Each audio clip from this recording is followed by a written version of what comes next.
And just so people know, the live stream has just gone on. So this is now watchable from either this Zoom link or the live stream. And we will get started in a minute or two. We have people coming in through the waiting room, and that just takes a few minutes. Thank you all for your patience.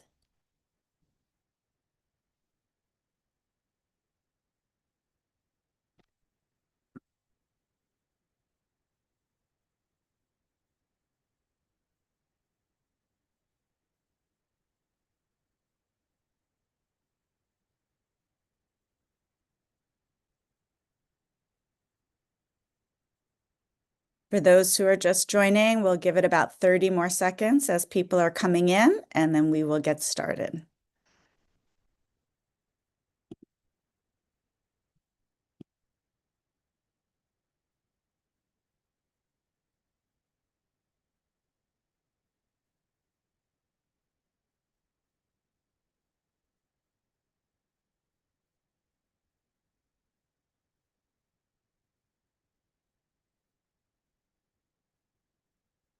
And I'll just say it's great to see some friends and partners in our attendee list. We know many are watching this also on live stream, and we can't see your names from there, but looking at our attendees on the Zoom link, and really glad to see some close friends and partners joining for this conversation.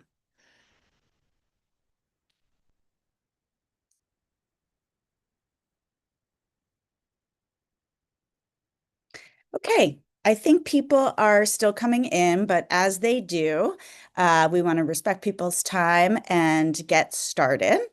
It's a true pleasure to be here with this esteemed panel of experts that are joining us for this conversation today. My name is Elise Kepler, and I'm the Executive Director of Global Justice Center. I know a number of you watching on the live stream or joining through the Zoom link are familiar with Global Justice Center, but not everyone is. So I just want to say a word about who we are before we get into the discussion. Global Justice Center is a feminist human rights organization. We were started in 2005 by the legendary reproductive rights advocate Janet Benshoff, who had a vision of using international law to advance gender equality. A key area of our work is reproductive autonomy as a human right in the US and abroad. And justice for atrocities involving gender-based harms is a second pillar of work. Across all of our work, we prioritize close partnerships with civil society and experts, as we see here today with our group discussion. And we also prioritize innovation, using progressive interpretation of the law to advance efforts to achieve gender equality. And I think this panel really exemplifies that focus on innovation. I want to acknowledge Jamie Gare, who will lead us in the discussion today, who has been working to see how we can look at issues of conscientious objection to abortion care, but also the flip side of right to conscience as a basis for support for provision of care. And that is really exploring some less chartered terrain, and we will continue to advance that discussion today. This is the third in a webinar series on these issues. So if you have yet to see episodes 1 and 2, there will be an email that goes out after that recaps those and has links as well. And I would encourage you to take a look if you haven't done so already. And with that, I'm going to pass to Jamie, and thanks for taking it forward, Jamie. Thank you, Elise. As Elise mentioned, today's webinar is the third in a three-part series, and we're going to focus on the provision of abortion care and support as an exercise or expression of one's conscience, religion, or belief. So before I get started, I wanted to touch on a few general housekeeping points. As Elise mentioned, we are live streamed on YouTube to ensure wide access to the discussion, and we will share recordings after this. In an effort to keep the discussion moving, audience participation is going to be limited to our Q&A function. So please feel free to post any questions for the panelists you have there. Finally, those who need Spanish translation, you can use Zoom's automatic captioning and translation tools. In terms of how we're going to move forward with the discussion, I'm first going to provide a background on why we are here today. I'll present the biographies for each of our esteemed panelists, and then I'll pose a series of questions to each of them to jumpstart the discussion. So before we get the discussion going, I want to provide a bit of background on why we're here today. What we have seen is for decades, refusals of abortion care based on conscience, religion, belief have been an ongoing barrier to abortion worldwide. During our first webinar, we explored how refusals of abortion care manifest, the range of international human rights standards that we can use to challenge unjust refusals of care, and law reform efforts around these issues in two countries, Mexico and Croatia. During our second webinar, we focused on religious or conscience-based refusals of care in the U.S. context, which has been a long-standing barrier to abortion services in this country. Various federal and state laws permit both individuals and whole institutions to refuse abortion services in violation of international human rights law. In our final webinar today, we're going to shift the focus a bit. We're going to consider how abortion provision and support and pregnancy-related decision-making can be an expression or exercise of one's conscience, religion, or belief, a perspective and experience that has received far less attention, in large part because anti-abortion activists have long co-opted notions of conscience, religion, and belief solely to support restrictions on access to sexual and reproductive health care.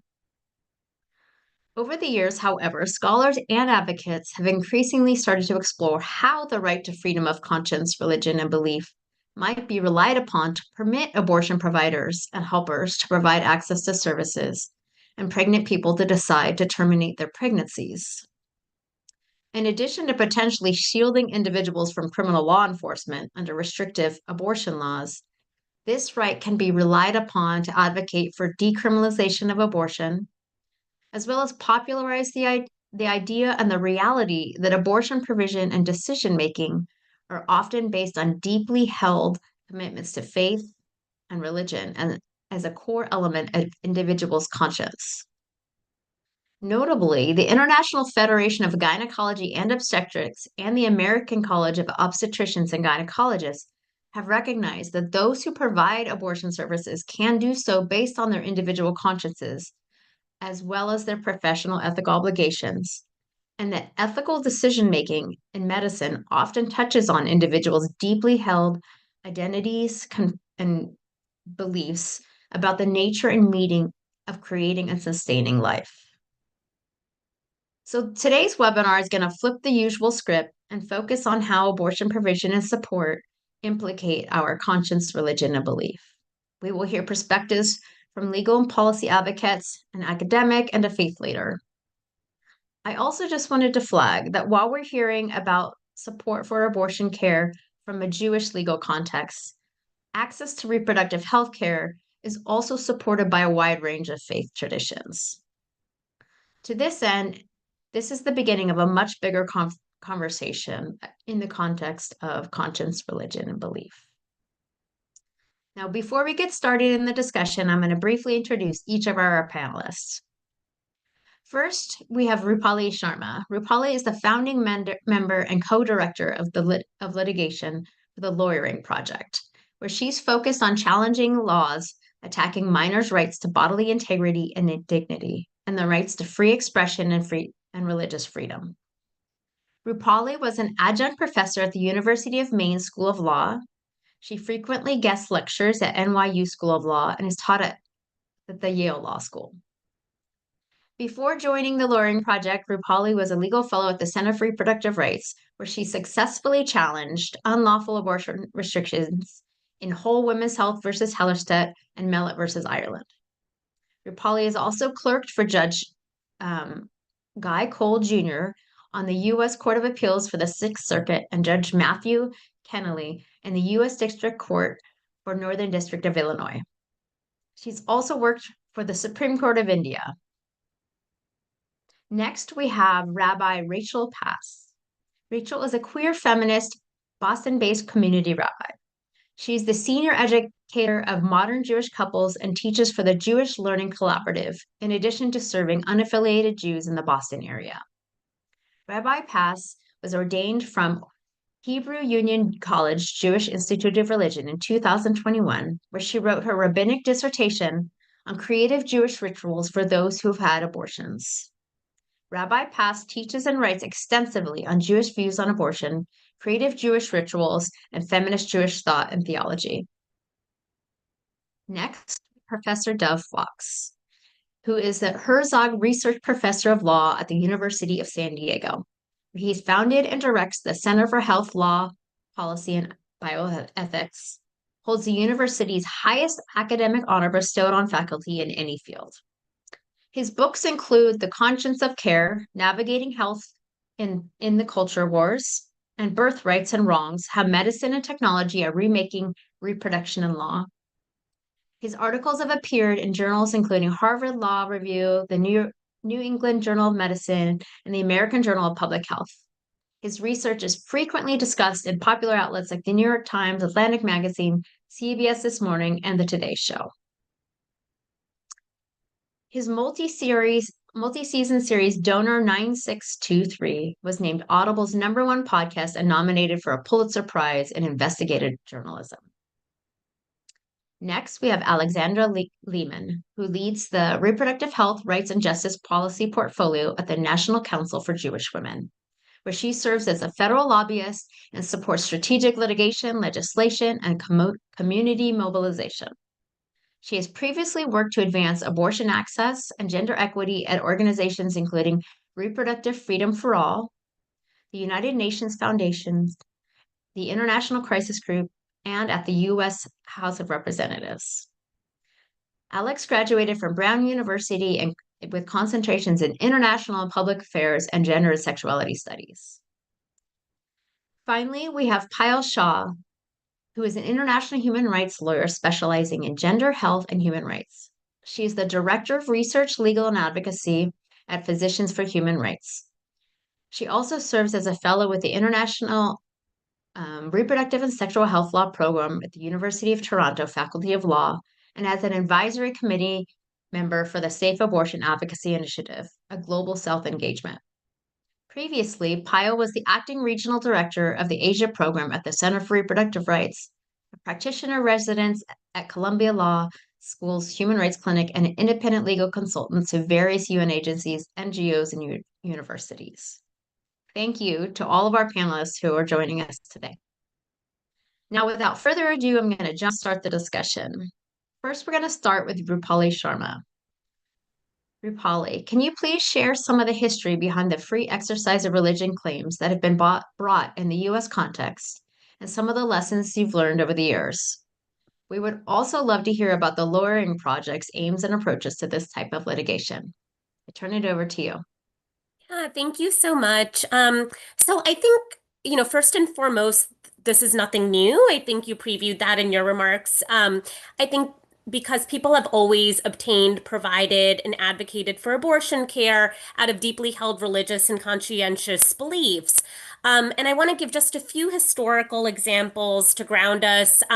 One is the Clergy Consultation Service. This was a national network of over 3,000 religious leaders that helped people access abortion care with licensed medical providers before Roe.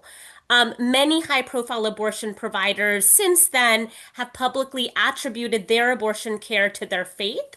I'll just lift up one, Dr. George Tiller, who was murdered by an anti-abortion activist while serving as an usher in his Lutheran church, often referred to his work providing abortions as a ministry. Members of his staff echoed this view, stating, things like, I felt like I was doing the Lord's work and God put me here. And anti-abortion activists are themselves very aware of this history. They expressed concern about enacting the Federal Religious Freedom Restoration Act before it was enacted, precisely because abortion rights groups had been making the constitutional claim that abortion restrictions infringe on free exercise for years, right? Again, going back to before Roe, in testimony before the Senate Judiciary Committee, the National Right to Life described a claim to a right to abortion under the Religious Freedom Restoration Act as a real danger, not a remote one. So I say that because, again, there's a long-standing history. This isn't anything new, but sometimes it is presented that way. And I think that has a little to do, or maybe a lot to do with Dobbs and sort of just people's interests on both sides of this issue in, what abortion access looks like going forward and what abortion litigation looks like going forward, and an interest in what sort of, new or novel claims might be profiled in cases. That history may or may not be surprising to folks. I think that depends on how you think of abortion care. So, no one I know who thinks of it in terms of their faith or similar belief system thinks of it as some sort of sacrament that their religious or conscientious beliefs require them to participate in. Rather, they see freedom from being forced to remain pregnant, give birth, and become a parent as part and parcel of broader sacred values, and just, some of them being bodily integrity, the fact that every human being's life and therefore their health and well-being matters regardless of sex or gender, and that parenting is a unique and awe-inspiring responsibility that needs to be taken extremely seriously. So, you asked about the Lawyering Project's approaches to religious freedom litigation. With that history in mind, as litigators, we really focus on representing our clients' interests. And of course, that includes telling their stories. And their stories include challenging the narrative perpetuated, I think, by a relatively small group of believers in our country that religious conviction and abortion access are incompatible. And so I want to highlight just two lawsuits that the Lawyering Project has brought and the issues they've raised for us around religious freedom claims in a litigation context. The first is Jane Doe v. Attorney General of Indiana. This was a case we filed back in 2020, so again, before Dobbs. At that time, Indiana, for the first time, required medical facilities to bury or cremate embryonic or fetal tissue from an abortion or miscarriage, regardless of the patient's wishes, after previously treating the tissue like any other tissue from a medical procedure. However, if patients had wanted to dispose of that tissue differently, they had always had that choice. The plaintiffs in our case, and that included an abortion clinic, abortion providers, and abortion patients, argued that the burial or cremation requirement compelled them to act in accordance with the state's view of personhood, irrespective of their own religious and conscientious beliefs, in violation of the Federal Free Exercise Clause. And a federal district court agreed with us. It granted the plaintiff's motion for summary judgment on the free exercise claim. So what did that mean? Specifically, the court recognized that burial or cremation, requiring that burden, for example, one of the patient's sincere religious beliefs that spiritually significant life begins at birth and that burial and cremation are sacred rituals reserved for such life. And the court required the state to demonstrate that the burial or cremation requirement was the least restrictive means of advancing a compelling governmental interest. That's referred to as strict scrutiny. So applying sort of that most exacting standard of review for the requirement. And the state wasn't able to do that. And the reason the court subjected the state to that exacting scrutiny, to that very high requirement, was that the court held that the burial or cremation requirement was neither religiously neutral nor generally applicable to religious and secular behavior alike. And what it meant by that was that this burial or cremation requirement prohibited the plaintiff's religious conduct while permitting secular conduct that undermined Indiana's supposed interests in enacting this requirement in a similar way. And that holding really tracked a significant expansion in U.S. Supreme Court free exercise precedent of the understanding of when religion is being disfavored, which has only grown since then. And so, put simply, the court held that Indiana hadn't pursued whatever it was saying its interest in enacting this requirement were in contexts where anyone's religious beliefs weren't implicated. And so some of the examples that the court cited was, medication abortions that occurred at home, miscarriages that happened at home, and in vitro fertilization, all of which involved, the same life that Indiana was asserting it was trying to protect with the burial or cremation requirement. And I'll note that there has been a lot of criticism by legal scholars and other lawyers of this approach by the Supreme Court, which of course lower courts are obligated to follow. It's often referred to as a most favored nations approach because it means effectively that religion gets the most favored treatment of other sorts of interests. And I have thoughts about that doctrine as a person and as a lawyer about that shift in the doctrine over time and what it means for the free exercise clause and, how it sits with the history of that claim in our country. But my job as a litigator is to ensure that my clients aren't excluded from the protections that apply to everyone else, especially based on anti-abortion animus, which doesn't have a place in the law even after Dobbs. A second lawsuit I want to highlight is Bingham v. Wilson. This is a lawsuit that we filed just last year, so after Dobbs. The lawsuit challenges South Carolina's abortion ban, which criminalizes abortion with certain unconstitutionally vague exceptions. It's very similar to bans across the country. The lawsuit argues that the inability to provide abortions necessary to prevent grave medical harm to patients, so when their health is at risk because of a pregnancy, or to prevent severe suffering associated with a fatal fetal anomaly. So patients for whom remaining pregnant in that situation would cause further trauma, patients who want to avoid a stillbirth or want to avoid giving birth only to have their child live a short life or life dominated by severe morbidity and extensive medical interventions. The lawsuit is saying that physicians' inability to provide abortion care in those circumstances violates their religious and conscientious convictions. So again, this isn't all physicians in the States, it's certain physicians who have a demonstrated history of not only having those beliefs, right, and helping people in these dire circumstances, but have a demonstrated history of their coming to abortion services from that position. The case is ongoing, but the federal district court where we filed it dismissed the free exercise claim, based reading between the lines, I think, a little bit on just incredulity that providing an abortion could ever constitute a religious practice, right? So not really, I think, interrogating the plaintiff's sincerity, or courts are not supposed to interrogate the logic of people's religious beliefs, but this idea that abortion could ever constitute a religious practice or be associated with a religious belief for anyone. We do have an opportunity to, again, raise that free exercise claim on appeal. And I know our clients, again, feel extremely strongly about it. It is a sincere belief for them. But just one facet of the case that I wanted to call folks' attention to is that while we, as I mentioned, litigators are obligated to mount the strongest possible case for our clients, at the Lawyering Project, we represent both abortion providers and patients. And I think one outcome of the plaintiffs in this South Carolina case being providers rather than patients is that any relief we secure on the free exercise claim won't leave religious patients favored and non-religious patients excluded, right?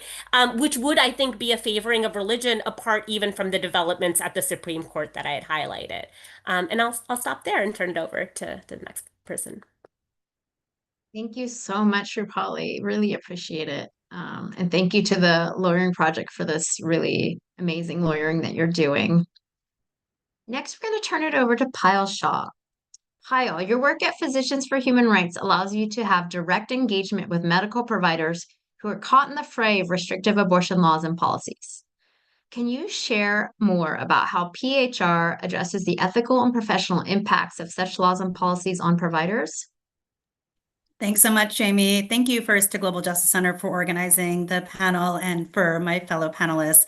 Rupali, I really want to pick up on something that you started to really discuss, which is the situation for clinicians and the moral harms that clinicians may experience where they're unable to provide care that they know is medically indicated, that they know that in other states would be able to be provided, that they're trained to be able to provide, and yet they cannot provide due to legal barriers or the risk of prosecution.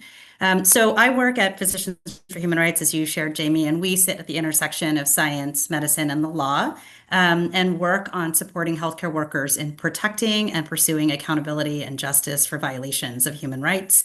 We do this here in the United States, but we also work globally in a range of different contexts. We have a strong body of work on what's called dual loyalty.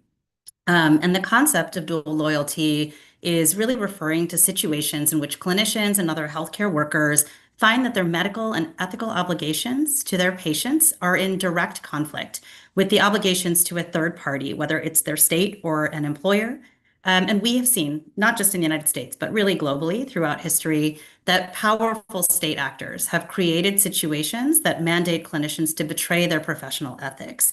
This can include participating or supporting in torture. It could include withholding of medical care from certain individuals or groups, clinicians being asked to partake in executions or in research studies based on non-consensual medical experimentation, forcibly feeding hunger strikers, and other human rights violating actions. And when the Dobbs decisions came down within PHR, there was a real concern raised by many of the clinicians in our networks, largely here in the United States, about the dual loyalty situations that were going to arise as abortion care became criminalized and quite swiftly. And we know, right, globally from the work that many of us have done on abortion bans outside of the United States, the kind of harms we're anticipating. We know that abortion bans translate to profound violations of human rights. And for clinicians, these laws are essentially mandating them to be complicit in human rights violations. And so that is a real source of harm. It's a source of harm to patients who are denied care that they need because of bans that refuse to allow that care to be provided. It also is harm to patients because clinicians will start leaving states where they are not able to provide care in line with their ethical obligations, where they face risk of penalties, both for providing care, but also for not providing care if it constitutes malpractice. And we also see harm to providers themselves who are facing profound moral distress at the inability to care for their patients. And fundamentally, this is what they became healthcare workers to do, right? To care for patients and to treat, and to not be able to do that because of words on a paper, not because of a lack of scientific progress or ability to do so, is really traumatizing for many clinicians. So we know this globally. So in the months following Dobbs, we began to work with a range of partners here in the US to understand the impact of abortion bans. And we conducted research in Oklahoma, Louisiana, Idaho, Florida, and then nationally on the impact of these bans. And our evidence is really underscoring how clinicians are being placed in an untenable position where are unable to both avoid grave legal risk and adhere to medical standards of care and medical ethics, including their ethical obligations to act in accordance with patients' rights and autonomy, as well as their specifically patients' rights to be free from torture and ill treatment. And so we have found that clinicians are experiencing an expanding array of dual loyalty conflicts as they attempt to practice patient-centered healthcare. They're being forced to choose between providing evidence-based care and obeying these new legal prohibitions when treating pregnant patients, including those patients facing pregnancy-induced medical emergencies with severe comorbidities. And these resulting delays and denials of care are causing devastating harm to patients as well as moral distress to clinicians. So looking at just two of the studies that we have conducted, first I'll turn to Louisiana. So from May to November 2023 in Louisiana, PHR undertook a research study with Lift Louisiana, the Center for Reproductive Rights, and RH Impact to understand the human rights impacts of Louisiana's abortion bans on communities, individuals, and clinicians in the state. And at the time of our research, Louisiana banned abortion with narrow exceptions, carrying penalties of up to $200,000 in fines and up to 15 years in prison. Following Dobbs, the state's attorney general sent letters to the medical society threatening legal action for physicians who provided abortion care. So PHR conducted semi-structured interviews with 30 clinicians in the state, and we found that the state's abortion bans created an unworkable environment for clinicians who risk facing criminal, civil, and professional penalties if their care is judged to fall outside of the narrow exceptions in the law, even if this care is actually in line with medical standards of care or ethical mandates. Nearly every clinician discussed the ways the threat of being targeted for criminal prosecution had impaired the care they felt they were able to provide to their pregnant patients. And the clinician stated, there's a target on your back because you want to do what's right for the patient. We found numerous cases of delays and denials of abortion care, as well as other pregnancy-related care. And several clinicians started to talk about what that meant for the practice of medicine for them. They talked about the impossibility of being able to continue to practice medicine in this environment. One clinician said, I told my husband, if we cannot change this, I cannot practice. I mean, I have a 4-year-old and a 2-year-old. I can't go to jail for my job, and it will make me feel like I'm letting so many people down and so many patients down. And so she's, really talking about the fact that she ethically does not feel like she can stay in a situation where she is denying care to individuals. There are several accounts of denials of care to incest survivors, to all sorts of individuals where the clinicians actually feel that the moral weight of what is happening is so profound that they actually need to uproot their lives. They need to move, they need to leave. And they're balancing that against the needs of the patients in their communities, the people in their communities. They know that leaving will create maternity care deserts. They know leaving will harm the most marginalized populations the most, those who already face barriers to care. And they're really grappling with that weight. So just to really put a kind of a finer point on what it means to be practicing medicine in this kind of environment and the kinds of beliefs that would drive a clinician to say, actually, I can't do this. It's not possible. Or I can do it, but only at really profound expense to my mental health and to my family's health. And similarly, in Idaho, we conducted interviews with 9 clinicians treating patients in and from Idaho during January to February 2024, where the state's Idaho's really extreme abortion ban was being enforced, and it really had very few exceptions. Except for the life of a pregnant woman and rape and incest. And again, clinicians describe multiple cases where the ban caused delays in pregnant patients receiving the recommended standard of care, clinicians reporting patients needing to be airlifted out of the state, otherwise transferred to out-of-state facilities, which resulted in increased morbidity amongst these patients. And again, clinicians reported that they were considering leaving Idaho due to the impossibility of ethically practicing medicine under these circumstances and the moral distress that it caused them. At the time of our research, 50% of the maternal fetal health specialists, so the physicians who provide like high-risk pregnancy care, had left the state. As well as at least 10 general OB-GYNs. And that was really resulting in the state facing a looming maternal health crisis, with Dobbs resulting in the closure of labor and delivery wards and creating the creation of additional maternity care deserts. And at one general OB-GYN who left Idaho after Dobbs, she states and told us, it's a ticking time bomb. It's like you're screwed no matter what. If you act and you help somebody, which the prosecutor then decides is too soon, they weren't close enough to death, then you're in hot water. If you allow things to progress before you take care of them yourself, or before you're able to get them somewhere else, or they become unstable en route to another state, you have to live with that. You have to live with how you participated in the harm when you knew better. And that's again, really the situation that clinicians are sitting with. It's not about a mandate to provide, but it is about the profound ethical implications of not being able to provide. And I think for us, that really lends itself to a conversation about medical ethics and what is the role of medical associations in reframing the discussions on ethics and abortion. Often, for decades, really, the focus of ethics and abortion conversations has really been about conscientious objection and when do I get to refuse to provide care. But really what this evidence is showing is how important it is to be having the conversation we're having right now, which is what is the ethical obligation or the ethical imperative to be providing care.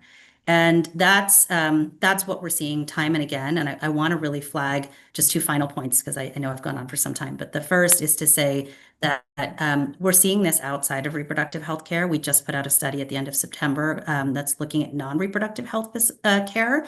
And we're seeing across a whole range of care, from cancer treatment to dermatology, that abortion bans are leading to substandard care for patients who have the capacity to become pregnant, and then all the more for patients who are already pregnant. So not being prescribed medication that can lead to fatal fetal impairments, even if you're not actually pregnant, because a clinician is afraid to provide you with that medication in case you do become pregnant, because you then cannot have an abortion.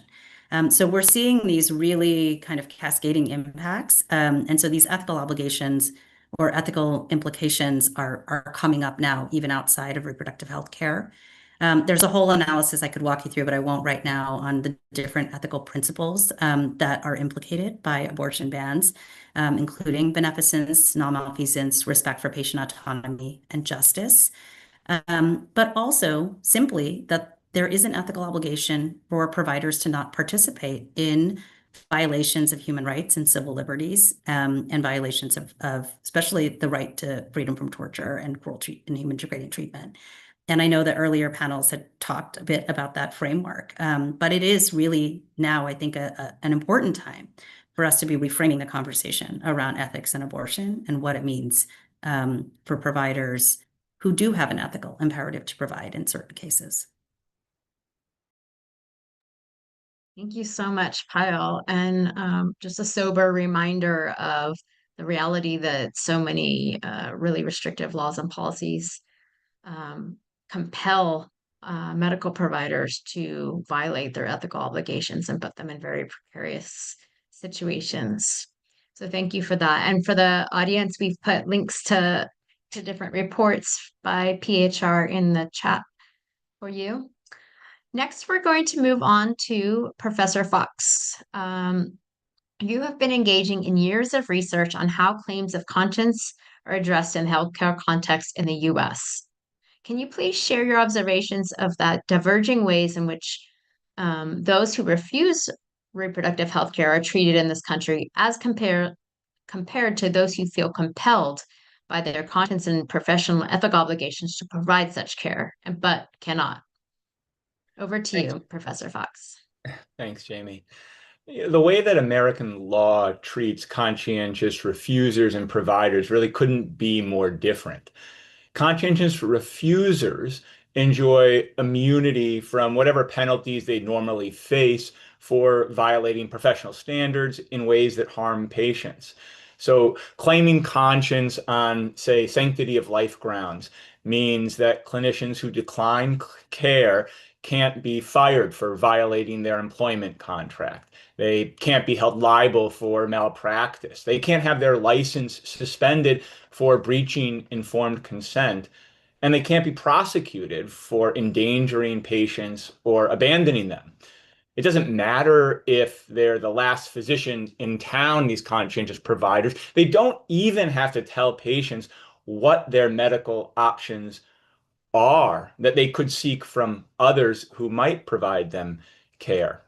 By contrast, there's next to no such legal protection whatsoever for equally conscientious providers who break the rules out of a moral commitment to evidence-based care. So consider more than a dozen states make providing an abortion a felony, punishable by a life sentence, with almost no exceptions.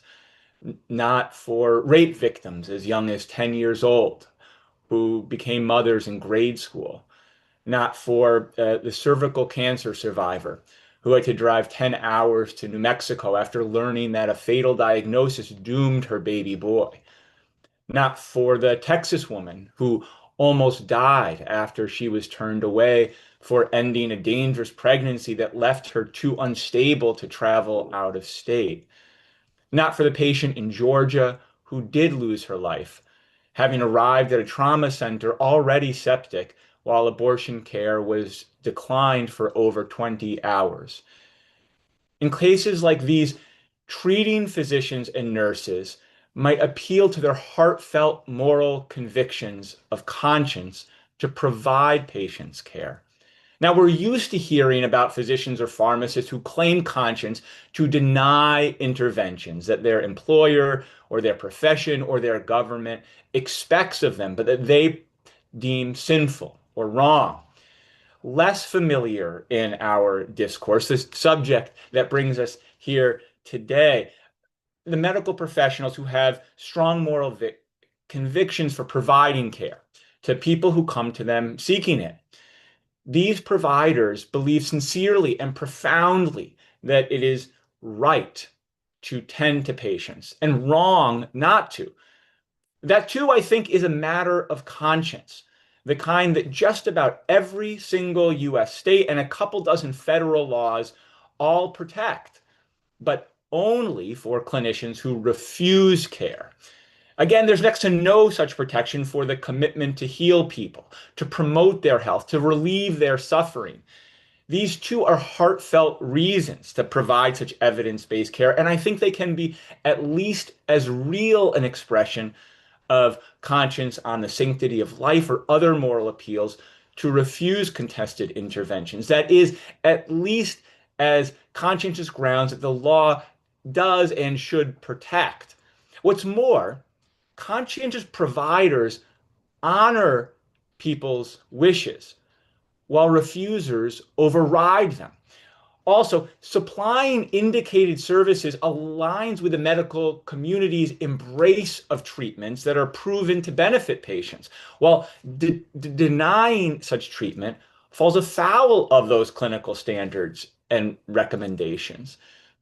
Providers, no less than refusers, appeal to deeply held moral beliefs they hold, the kind that enables them to feel whole, to respect themselves, and to maintain their dignity. That's why we protect conscience. No other country in the world vindicates this ideal of conscience as this kind of one-sided trump card. Only in the US are refusers protected absolutely and providers not at all.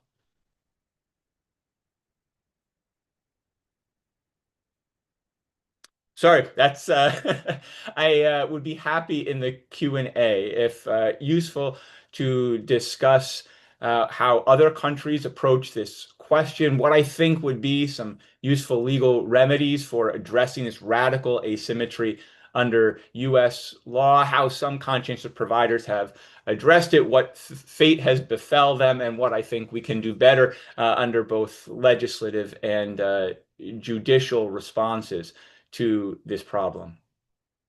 Thank you so much, Professor Fox. And I really appreciate how you shine the light on the dichotomy between how refusals of care are heralded and protected, and how those who are providing care and those who revere healthcare, medically indicated care as a core component of conscience, have zero no protection under the law. So this is really a stark reality that doesn't get enough attention, and so it's really really nice to have you bring it to light. And thank you for the amazing scholarship that you've produced.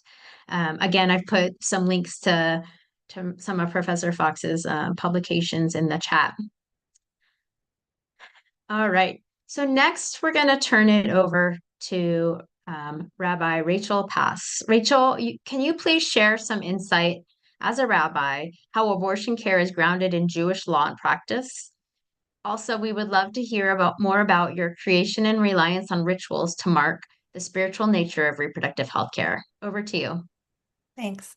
It's such an honor to be here and to hear all of you talk about your expertise areas.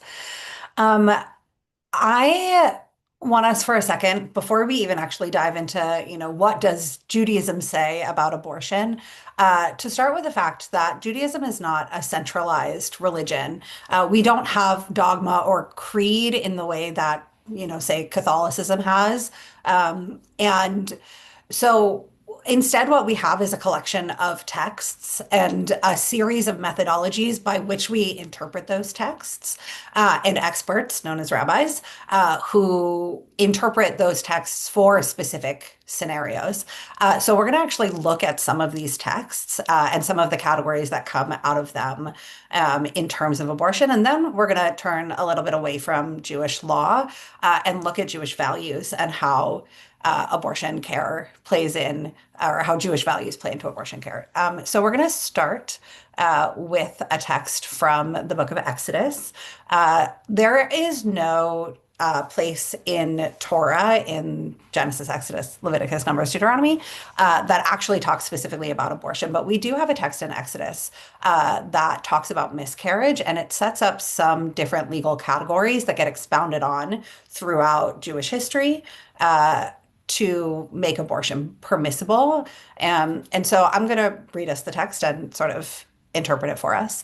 So in Exodus, it says, when two men fight and one of them pushes a pregnant woman and a miscarriage results, but no other damage ensues, the one responsible, the one who pushed, shall be fined according to the woman's husband may exact from him, the payment to be based on reckoning. But if other damage ensues, the penalty shall be a life for a life, eye for an eye, tooth for a tooth, hand for a hand, etc.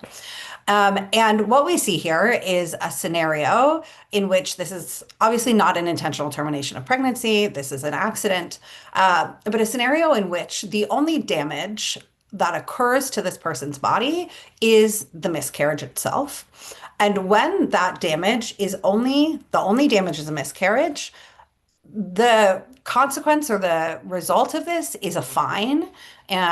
Whereas if other damage ensues to the pregnant person's body, at that point we get life for a life, eye for an eye, tooth for a tooth. And so what this does is set up already imbalance between the weight that the pregnant person's life carries versus that of the fetus. And it doesn't say that the fetus is worth nothing and that there's no consequence for this, but the consequence is substantially different. It's a financial consequence as opposed to a physical one. And when it says the penalty shall be, if other damage ensues, a life for a life, the Hebrew word that gets used there is nephesh. In modern Hebrew, nephesh means soul, but in biblical Hebrew, nephesh meant an ensouled body. And we're going to see how that category of nephesh sort of plays out over time. The next text that we're going to look at is from the Mishnah. The Mishnah is a second century compendium of Jewish law. It was sort of our first attempt historically to take the commandments and the texts of the Torah and turn it into actual laws for an actual livable society. And it is the Mishnah plus later commentaries that make up the Talmud, which is sort of a more well-known, I think, book of Jewish law. But the Mishnah, here's this difference between, the pregnant person, which our texts call woman for their time, has the status of nephesh, whereas the fetus doesn't. So in Mishnah Oholot 7:6, it says, if a woman is having trouble giving birth, the Hebrew there is maksha leiled, like difficulty giving birth. They do not further expound on what that might literally mean. But if a woman is having trouble giving birth, they cut up the fetus in her womb and bring it forth limb by limb because, and it's interesting that we get an explanation as to why here, because chayaha kodmin lechayav, her life takes precedence over the life of the fetus. The word for life here is chayim, is a different word from nephesh.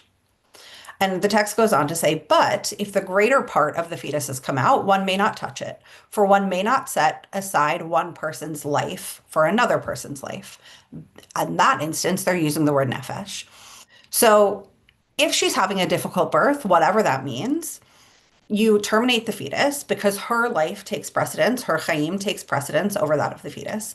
But if the greater part of the fetus comes out, or a later reinterpretation of this text says if the head of the fetus has come out, one may not touch it because one cannot set aside one nephesh for another nephesh. So from this text, we learn when somebody gets the legal category status of nephesh, of an ensouled body, it is when either the majority of the fetus has come out or when the head has come out, which, for a fetus is about the majority. Um, and once we get this category of nefesh, then no longer can you terminate. Um, Obviously, this is not like, at 9 weeks you can, or at 15 weeks, or, 31 weeks, but it's instead, when does a person get this legal category of nefesh? And from there, Jewish law and the interpretation of that Mishnah really sets up two different parallel streams of how to interpret law when it comes to abortion. One follows Rashi, an 11th century French rabbi and commentator, who says basically what we've been saying, which is once the majority or once the head of the fetus has emerged from the body, that fetus has the category of nefesh, and you cannot choose one nefesh over another nefesh. And so that sets up sort of a chain of legal history that gets more and more permissible over time when it comes to abortion. On the other hand, we have Maimonides, Rabbi Moshe ben Maimon. He was a 12th century Spanish rabbi who had to flee Spain and ends up in Cairo. And he was also a physician. And he says, I'll actually pull this up real quick for myself. He says, up until the fetus has emerged, abortion is permitted. But he says here, and I'll read it. For this reason, the sages ruled that in the case of a pregnant woman in a dangerous labor, it is permissible to dismember the fetus in her womb, whether with a drug or by hand, because the fetus is acting like a rodef, like someone who is pursuing another to kill them. However, once its head has emerged, one may not touch him, as we do not set aside one nefesh for another nefesh. That is the way of the world. And so he's added this little sort of almost feels like a little thoughtless extra piece here, which is that we terminate the fetus because it is acting like this category rodef, which is one pursuing to kill another person. And he doesn't say it is a rodef. He said it is like a rodef, like someone, attempting to kill someone else. But later interpreters of his law and commentaries get more and more strict, saying, well, it has to be only in a scenario where the fetus is threatening the life of the pregnant person. But even in the most conservative read, even if we're following Maimonides down the most conservative read, Jewish law still says that we need access to abortion in cases where the fetus or the baby is threatening the life of the pregnant person. If we follow Rashi's line, our more permissible line, which doesn't include this element, we end up with precedents like one from Rabbi Mordechai Winkler in the 20th century, who says that because mental health risk has been considered akin to physical health risk, women should be able to abort or be permitted to abort in the event of mental health risk. We also get categories or rulings like that of Rabbi Ben Zion Uziel, also of the 20th century, who says that one is permitted to abort to prevent the nivul, to prevent the dishonor of the pregnant person. And so we really have these two parallel traditions, and both carry equal legal weight within Jewish tradition. And so it really just depends on who your rabbi is, what your Jewish values are as to which tradition you'll follow.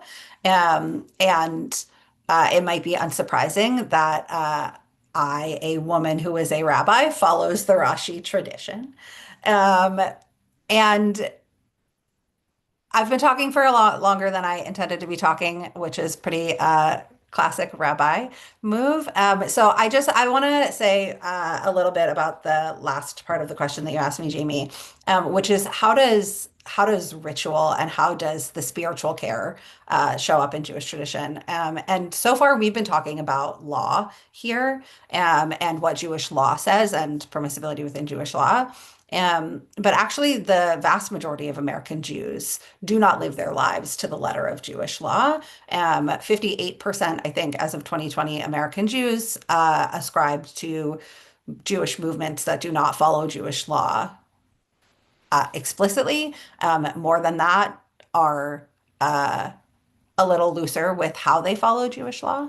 And instead, I want to talk for a second about Jewish values and where Jewish values show up. So one of the links that will be shared in the chat is some research by Rabbi Emily Langowitz that she did for her rabbinic dissertation, in which she interviewed a whole bunch of Jews from all sorts of different demographics across religious spectrums, on their ethics of abortion. And basically, 5 ethical themes emerged that follow Jewish values. And those include things like bodily integrity, which Rupali and Payal, you both talked about. That includes choice, that includes the seeking of reproductive justice. And two of the pieces that she found that I think are sort of might be more surprising is the permissibility of abortion, or the pro-choice ethical stance as a transmission of values from family, and from our teaching, and that these values of bodily integrity, of choice, have been passed down through the ages. And so that ethical theme, which is called in Jewish tradition, we call it Lador Vador, from generation to generation, as a transmission of values as opposed to genetic material, is a pretty fascinating one. And the other piece that she found, which is rooted in the idea, this comes out of Genesis, that all humans are created in the image of God. And when God created the world, we have interpretive stories that tell us that, we have and God saw that it was good over and over and over again in Genesis 1. And we have these interpretive stories that say that actually the reason that we have this repetition of, God created the light and saw that it was good, or God created the trees and saw that they were good, was that God had created different worlds that God did not judge as good, and decided to essentially terminate before creating our world, which God saw as good. And so Rabbi Langowitz talks about how, because we are created in the image of God, we can do that same evaluation that God did on our own creations. And if we see them as good, carry them to term. And if we see them as not good, to terminate them. And the last piece that I want to talk about is ritual. And I'm going to read for us a blessing, a very short blessing, written by Rabbi Susan Schnur and Deborah Eisenbach Budner, for somebody having an abortion. And the blessing reads as follows: Bricha ad rachamema, she'ozer lanu livhar chaim. Blessed are you, compassionate nurturer of life, who helps us to choose life. And the last piece I'll say is that, this idea of choosing life has been really co-opted by the anti-abortion movement, to say, choose the life of the fetus, or, be pro-life. But we as Jews actually read this. It's from Deuteronomy 30:19, that we choose the life that is already a nefesh, that is already ensouled life. When we are choosing life, we choose to live our lives and live both good lives. And so that is, I'll stop there because I've been going on over my time. But that's a little bit about what Judaism has to say about abortion. Thank you so much, Rabbi Pass. And really interesting and revealing to learn more about a faith tradition that is very counter to what we see in the media, and that all things related to termination of pregnancy or are somehow anti-faith, anti-tradition. So thank you so much for sharing your lived experience and your great expertise. All right, next we're going to turn it over to our final presenter, Alexandra Lehman. Alex, we would love to hear how the National Council of Jewish Women centers reproductive autonomy and abortion care in its work as a core Jewish value. Additionally, we would like to hear more about the faith network that your organization facilitates and how these professionals come together to advance reproductive autonomy. Over to you. Great. Well, thanks so much, Jamie and Elise and the Global Justice Center for convening today's webinar. And to my fellow panelists, just a big thank you for the critical work that you're leading. So a lot of the legal strategies and research findings discussed on today's call are novel, and our movement needs innovation now more than ever. But I also find it helpful to remember that this relationship between reproductive and religious freedom is nothing new. Rabbi Pass just cited ancient texts that grapple with the complexity of these issues, and we have these theological principles that enshrine the value of bodily autonomy, that support a comprehensive claim to abortion access, and our tradition, as the rabbi shared, compels us to uphold the health, safety, and well-being of pregnant people. It negates claims of fetal personhood, and it demands that we pursue justice. So, in my work leading reproductive rights policy at National Council of Jewish Women, I practice engaging with these texts and teachings almost as if they were living, breathing documents, thinking about how we can extract their lessons and apply them to today's unique moment. So, that interpretive approach might sound familiar to some of our audience. And I also believe that we have a lot to learn from history, particularly the history of political movements. So I have the privilege of working for an 132-year-old organization. And since our founding in 1893, our advocates have fought for reproductive health care specifically from a faith-informed perspective. So a century ago, we helped found some of the US's first birth control clinics that later became Planned Parenthoods. And in the decades since, we've helped craft and pass landmark legislation that advances gender equity and reproductive freedom, not in spite, but because of our religious values. So earlier, the clergy consultation service was mentioned. This is actually something that NCJW actively participated in by helping coordinate practical assistance for abortion seekers. But when we look back about half a century ago, we can also see the precise moment when abortion became weaponized and politicized, really to shore up conservative voting blocs and deliver electoral outcomes. And since then, we've seen this dangerous and false dichotomy pitting abortion against religion become so entrenched in our political and legal landscape. And we've seen significant legal infrastructure erected by our opponents. And we now find ourselves in this perilous moment where we're facing major backslides in access to care. But we also know that the status quo is malleable. And against that backdrop, we must ask, as we're doing today, what would it look like if free exercise of religion, belief, or conscience were used not as a sword with which to infringe on abortion access, but rather as a shield to affirmatively protect and expand reproductive freedom? So I'm neither a rabbi nor a lawyer, although I'm very glad to work with many of both. And NCJW's efforts to fight for abortion access go beyond the courts, although we do support strategic litigation efforts. We take the fight to Congress and we educate, mobilize, and strengthen communities across the country.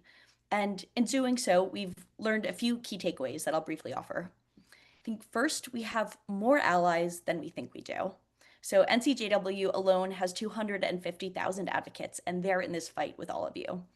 83% of American Jews believe in a legal right to abortion, more than any other religious groups. We also have our Rabbis for Repro network, which includes 2,000 Jewish clergy, including Rabbi Pass, who is a great ambassador, who support reproductive freedom from the Bima, but also serve as plaintiffs or substantiate the sincerity of plaintiffs' religious beliefs. They provide expert testimony, they develop resources and rituals, and file amicus briefs. We know this work is done most effectively in coalition. And the bulk of my advocacy efforts are often done alongside secular reproductive rights partners who are doing incredible work. But then we also need to think about who hasn't previously been at the table and what new pathways could their participation unlock. And what we found is that when it comes to a big tent strategy, if you build it, they will come. So I'm proud to lead the Jewish Abortion Access Coalition, which is made up of 40 national Jewish organizations, some of whom have programmatic focuses on repro, while others are simply mission aligned. And when we weigh in on critical policy developments from our unique vantage point, we do so with a unified and at times unexpected voice that amplifies our message. NCJW also recently helped found the Faithful Majority for Reproductive Freedom, which is a diverse and interfaith coalition that is driving innovative narrative change work, equipping partners and policymakers with data-backed messaging guidance and empowering them to talk about abortion in line with their religious values. And as Jamie alluded to, we're joined by so many faith groups who support abortion access. And second, we find that we have more tools in our toolbox than we previously thought. Right? So for too long, abortion opponents have monopolized religious rights to deprive people of access to care. But the same rights that they invoke are available to all of us, whether they're in our Constitution or enshrined in international standards and law. So we've heard today about what some of that looks like in practice, the free exercise claims, Establishment Clause claims, or RFRA challenges. And I'm really grateful to Global Justice Center for taking this fight to the international legal space and powerfully drawing on human rights frameworks, because that helps us think so much more expansively about how we can approach the work. Actually, tomorrow, our repro champions on the Hill will be introducing a resolution supported by Global Justice Center and endorsed by NCJW, declaring abortion as a human right. And tomorrow is a busy day. NCJW is also launching a first of its kind resource for clergy, which provides a state-by-state analysis of the legal protections that shield sensitive conversations between clergy and congregants, specifically pertaining to reproductive health. So our research revealed an interesting pattern in that many of the states with the worst abortion restrictions also have some of the strongest religious freedom protections. So when we reclaim, in this particular case, clergy privilege, we're equipped with more tools to do the work. And I'll just share, lastly, I know it's easy to feel disheartened right now. We're not seeing the results in the courts and in Congress often that we would like to. We're bombarded every day with these heart-wrenching stories, some of which were shared on today's call, of the acute harms that people, providers, patients are facing. We know that change can take a long time, and we also know that it begins in our communities. So the conversation today here matters, and this work can also be creative and joyful. So I'll also just share that this February, NCJW will be celebrating our annual Repro Shabbat, which marks the week in the Jewish calendar when we read Parshat Mishpatim, that Torah portion that Rabbi Pass mentioned earlier, undergirding this Jewish belief in abortion access. So we'll be delivering a whole lot of challahs and also advocacy materials to lawmakers on the Hill and across the country, but we'll also be joined by thousands of communities and congregations intentionally uplifting reproductive freedom as a Jewish value. So this work, today's conversation, give me tremendous hope. I think we have the tools, we have the people, we have the vision. So I really invite everyone here today to fully embrace the intellectually creative and morally grounded work of reclaiming reproductive freedom as religious freedom. Thanks. Thank you so much, Alex. And what a time that we have to think about how do we shield faith leaders from engaging in counseling and support for their congregants and their followers from these restrictive laws and policies. So we really appreciate your organization's upcoming publication and release tomorrow, and we will help share that broadly. Okay, so thank you so much to all the panelists. I thought what we would do next is to come back with a final question posed to all of you. And it's this. If there's one thing that you can recommend to the audience regarding how we can fight for legal protection of individuals who provide abortion care and support as an expression of their conscience, religion, or belief, what would that be? Why don't we turn it to Rupali? Yeah, thank you. I mean, I think part of it is, clarifying that, a lot of people refer to this in the remarks that the prevailing narrative does come from a minority of folks, right? And from certain sects. It is not what most people think and believe and live out. And so I think even in spaces where one may get some gaslighting on this being people's lived experience. It's imperative to push back against that, right? And everyone on this call, I think, is doing that. I'm sure a lot of folks who are viewing this are doing that as well. How do you do that? I think my recommendation would be to speak to the values underlying the reasons why people get abortions, the reasons why people provide abortions. And so I know, again, a lot of folks spoke to those values. One thing I've been thinking more about, because I think there is a lot of testimony, a lot of storytelling around the bodily integrity piece, around the imperative to intervene to protect someone else's health or life piece, is the parenting piece, right? The fact that being forced to remain pregnant and give birth makes you a parent, and sort of the disrespect that abortion restrictions and bans have for parenting, and what a momentous responsibility and what a sacred thing that is to so many people. So I think kind of laying that out and empowering storytellers to speak to those things would be my recommendation. And I'll just add, when I say empowering the storytellers, the physicians, the patients that we have all been speaking about, the faith leaders, I find that so many of my physician plaintiffs who are bringing this litigation are so scared. They're scared to be plaintiffs in these lawsuits anyways. They're scared to be, the face of a religious freedom claim in this space. They're already subject to so much scrutiny. They're bringing these cases because, again, as the panelists so beautifully spoke about, they're stuck between a rock and a hard place where they're living a life of moral distress. And so please support them. Please speak out for them. Any chance you get, please lift up their bravery, and the fact that there are people out there that are grateful for what they're doing. Thank you so much. And I'll turn it over to Payal Shah. Thanks so much, Amy. And Rupali, you said it so well. I mean, I think there's a few pieces. The first is a non-legal thing, and this is for those of you who are not lawyers on the call. It's really to continue to push back at the stigma around abortion and to do so, as so many of our colleagues here have been doing, to really continue to not allow it to be normalized, that we are denying care in this way, and to really call it out when we see it. Within the medical community, we're also doing a lot of work to ensure that there's been a long-standing commitment and vocal protection of reproductive rights, of course, from abortion providers, from OB-GYNs also as well. But I think outside of OB-GYNs, it's often been sort of left to, there's been a lot more silence, I think, from other reproductive health professionals or other, sorry, health professionals. And so that's been an area where we're also really working together with colleagues outside of just reproductive health care to talk about the impacts of abortion bans and sort of the ways in which it's transforming medicine as a whole, not just reproductive health care, but really all medicine, including things like privacy of health data, obligations to provide information on the full range of options available to a patient. So, really looking across what this means for the practice of medicine and for patient care holistically.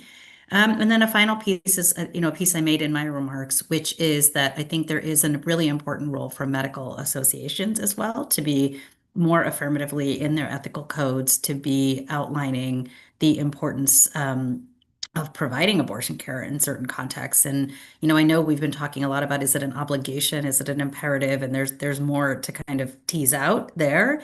But I do think it's important for us to be talking about and reclaiming the idea of provision of abortion care as an ethical imperative at times or always. And so I think that is something that needs to be unpacked and discussed more. And it would be really fantastic to continue to see a reclaiming of that narrative.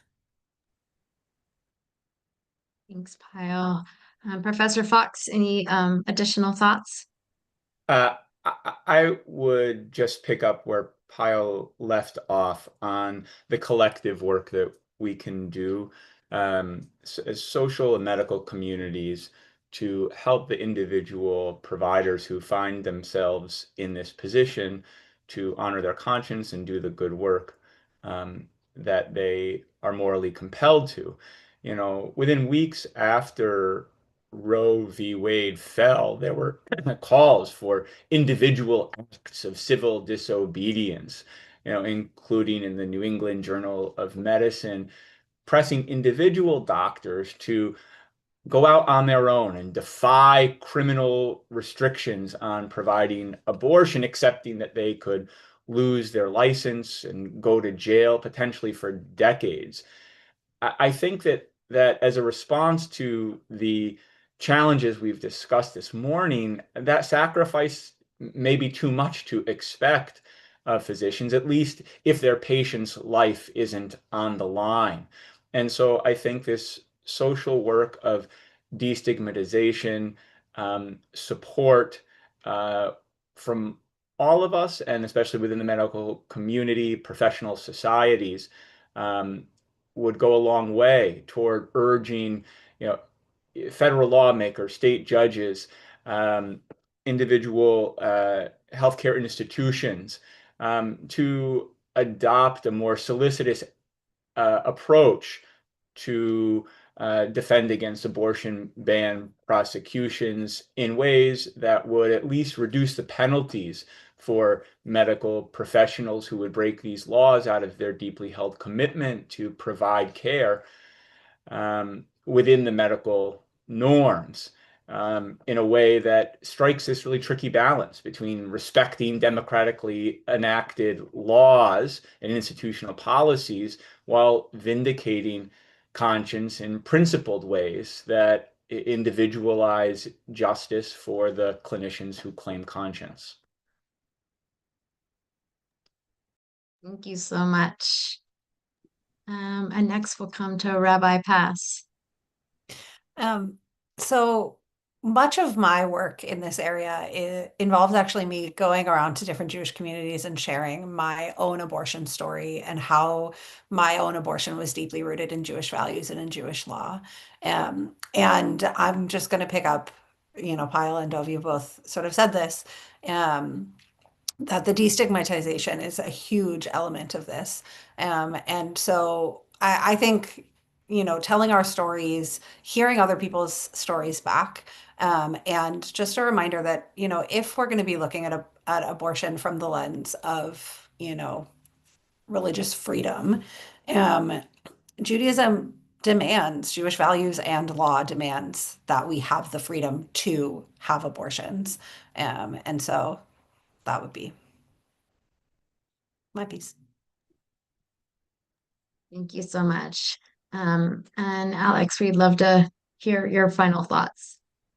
Sure. Thanks, Jamie. So I'm sure we're all familiar with this feminist adage that the personal is political. So we know we don't live single issue lives, and it's so important to recognize and reclaim the ways in which people's faith can strongly inform and motivate their seeking or providing of abortion care. But we also know that this fight doesn't have to be grounded abstractly. We can get technical, we can play ball, and I think I encourage you all to thoughtfully enlist partners, particularly faith leaders with real expertise here, just to help deepen your understanding of these issues and hone your strategies. And that goes hand in hand with supporting courageous storytellers, as others mentioned, working to destigmatize abortion care. But really to pursue this work with confidence. I think we need these new strategies right now. I truly believe these can be winning arguments. And at risk of, hijacking this webinar and turning it into like a religious school exercise, I do want to share just sort of one final Jewish teaching that I think brings me a lot of comfort and helps ground me in this work. Comes from the story of Queen Esther, who risked her life to essentially plead with the king, save her people. And we read this during the holiday of Purim. And as she's debating taking action, her cousin specifically implores her to leverage her power and her position and to speak up. And he writes, perhaps you have come to your position for such a time as this. So I'll turn to you all now, humbly offer the same guidance. I can think of no better or more urgent moment for this work, and I'm grateful for all of your partnership. Thank you so much. Elise, come on in. Thanks for these fascinating discussions. I think if anyone else has questions in the Q&A, we could maybe field one or two before we close. And I also wanted to ask a question, which is, as Global Justice Center has been developing deeper analysis and thinking on this issue and how to leverage the right to conscience, belief, and religion in support of care, I'm wondering what kinds of, you've talked about some next steps, some next approaches. I guess I'm wondering as well, are there particular types of analysis or research that might be helpful? And I think there are certainly some fact-finding groups and certainly legal analysis and advocacy as Global Justice Center is, that we might think of what could be some of the next pieces of fact-finding and analysis that could be helpful in this effort.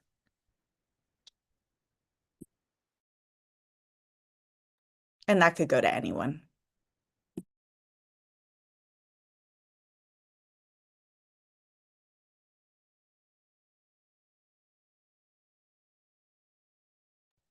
I can offer something. I mentioned our South Carolina lawsuit. We have the several of these physicians who I think are beautifully laying out their very, very difficult experiences and trying to explain to the court why the abortion ban in that state is violating the religious and conscientious beliefs.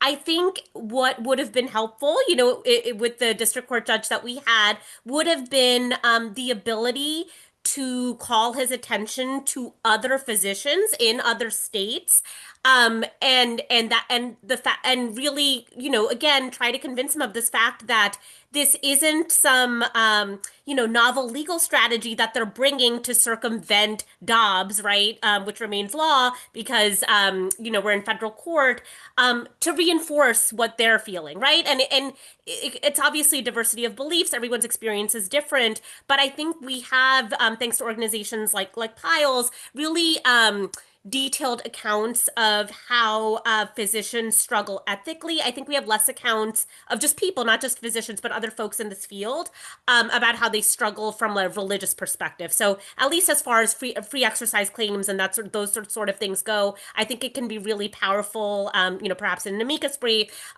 to lay that out for courts that, look, this is this is a thing felt by many, many people across the country, not just, these 3 or 5 plaintiffs. Thanks, Rupali. That's a really useful, tangible request in terms of gathering the experiences of people of a wide range of backgrounds, faith traditions, professional backgrounds that feel this way. I'm also Sorry, Jay, I was thinking out loud, I think a little on, we sometimes do these kind of research studies on the impacts of policies, practices, conflict, things like that on quality of life of physicians. And I say quality of life not to mean like income, but really like moral, right? That this kind of like moral grounding and ability to fulfill ethical obligations, things like that. And I do actually think it'd be very interesting to think of something that is looking across states, because in the United States, right, we there are such different legal frameworks, depending on the state you're in and the ability of care you can provide. And so, yeah, I mean, as I'm just reflecting on both, Rupali, your comments and the question, I do think something like that could be of interest, and maybe someone's already doing it, but I think there's a quantitative measure that could be interesting as well. Thank you. I also wanted to get your thoughts on, given the state of courts and the jurisprudence, which seems to so greatly favor sort of a singular interpretation of what free exercise is. Um, this is a question for Rupali, but also anyone else in the call, that like, what can we do to push back against that? What can we do to sort of shift norms and understanding and legal interpretation, that the free exercise of religion is not supposed to solely favor one religious or faith positioning? Thank you.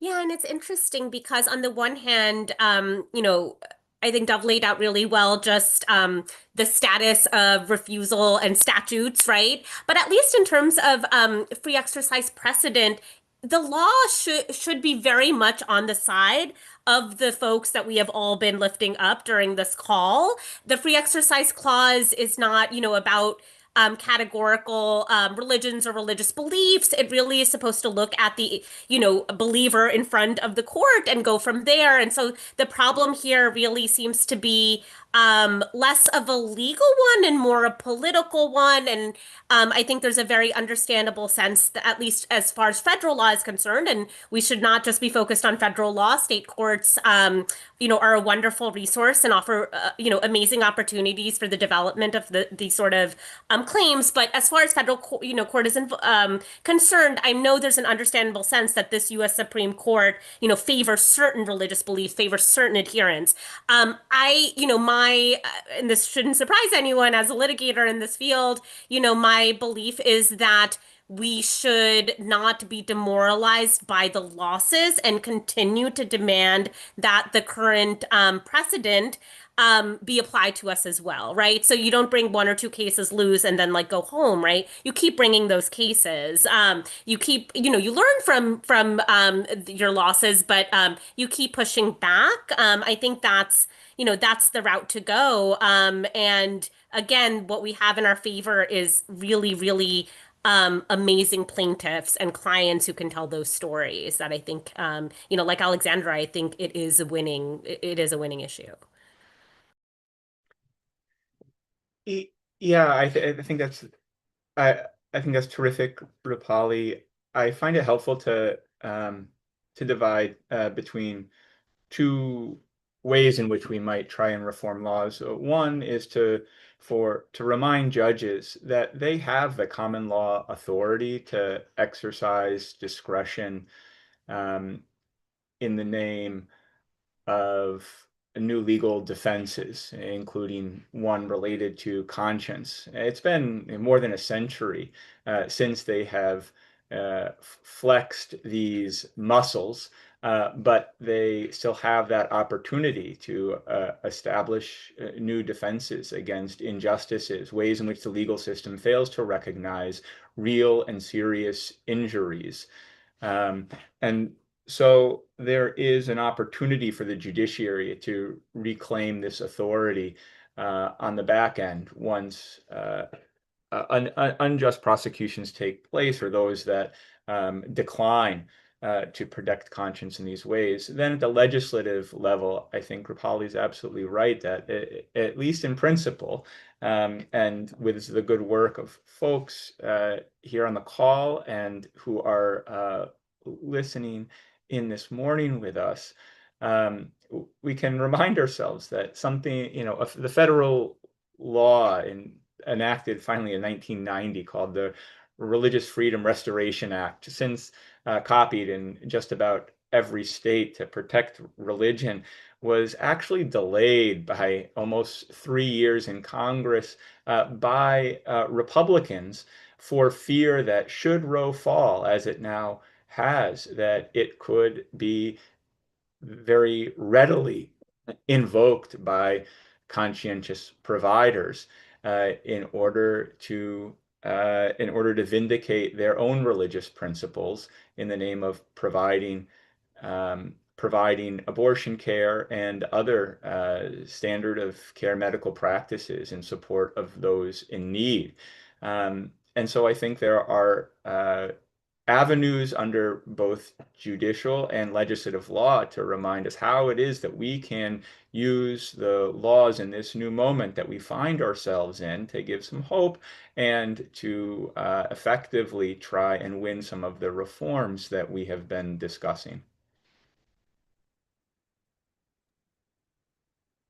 Thank you so much. I really wanted to say thank you to everyone. I see for each panelist, the work that you're doing, that your organization is doing is a fundamental component of this broader picture of both like raising the profile of providers and those who support people um, access to abortion, as really working from their core conscience, faith, ethical practice, destigmatizing abortion from a faith-based perspective, as Rabbi Pass is talking about, really raising the profile of the fact that reproductive health care is a positive and it's a fundamental human right, and that it is not solely, while some conceive it as something that is problematic from a faith tradition, that the opposite is true.